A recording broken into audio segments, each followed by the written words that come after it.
back to the channel. It's Bro Lysis, and today we're going to be talking about the Challenger RT 5.7 liter Hemi. Basically, I want to give you guys an introduction on what and basic knowledge on the 5.7 if you're in borderline and buying one. Maybe you're between getting a 16 or maybe a Scat Pack, maybe even a Hellcat, I don't know. But whatever fits you, and I'm gonna tell you why I chose this car myself and the pros and cons about it.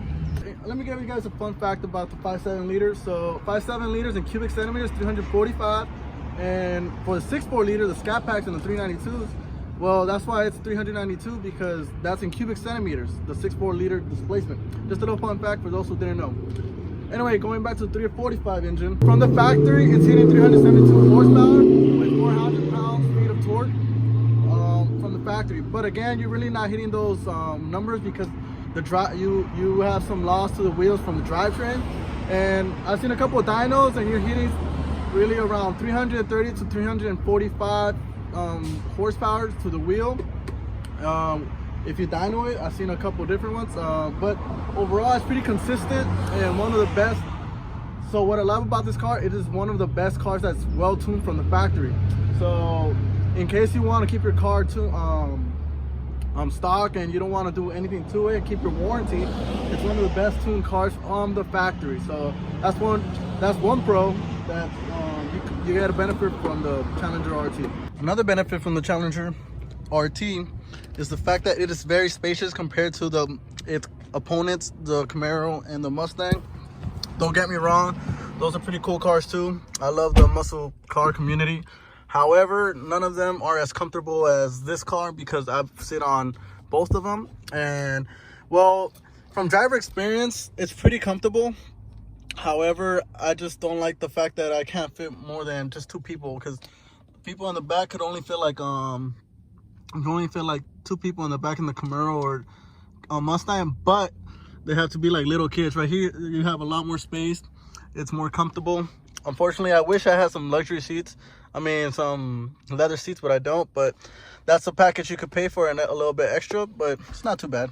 Another pro, if you get the screen, it's really nice and it's very driver oriented. It's kind of facing you, so you have a lot of access to it and you could control it rather easy. So it's cool because it's facing you and it just makes it a lot more convenient. Also, take a look at these gauges. The speedometer, it just looks nice. It has that old classy look, just mixed with that technology of today's at the same time. It just looks really nice with the old school muscle numbers. This is really good.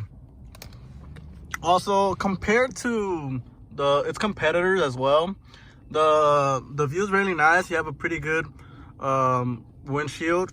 It's pretty big. I've been in the Camaro, it's rather small. The Mustang's really good too, by the way.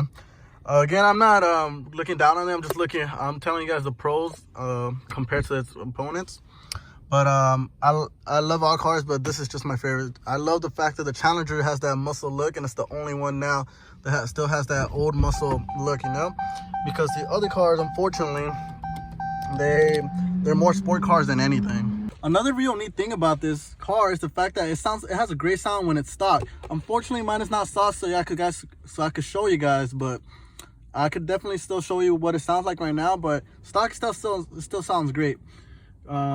And you don't have to do anything to it. If you want to, you could do a simple muffler delete and it sound even stronger or louder, and it'll be great. But you don't have to do anything to this car for it to sound great. It might not be the fastest car compared to the GT, but I think it's a great car to start with, especially if you're a beginner that has no experience with V8s, because it will push you back on your chair when stepping on the gas. I've done some mods for mine so it's even faster than a stock one, but again, you can even do that. So once you've got a hang of it, you could definitely add some mods to your car that really wake it up. So the good thing about another pro to these 5.7s is that they take mods really well.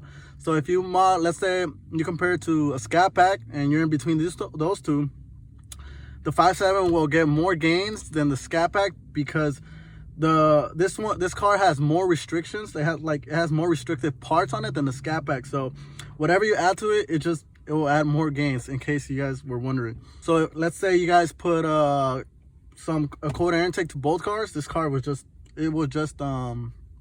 gonna gain more than if you put the same cold air intake in the Scat Pack. Of course, it all depends on branding too, like what type of air conditioner. But if we get the same kind, then this car is just gonna receive it better. So going to one of the cons about this car is the tires that come stock with this RT. They come with some 245s. I've changed mine because, again, it's packing enough power to pull you back into your seat. So it just sucks because the 245s it comes with is just not enough traction for the car to grip. So I think that's one con that Dodge could change and make the car better.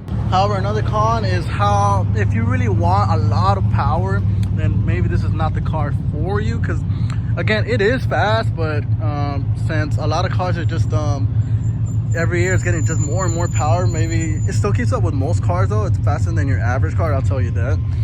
But again, I think the Scat Pack would be better for you, better fit for you if you want to be faster than an average car, definitely.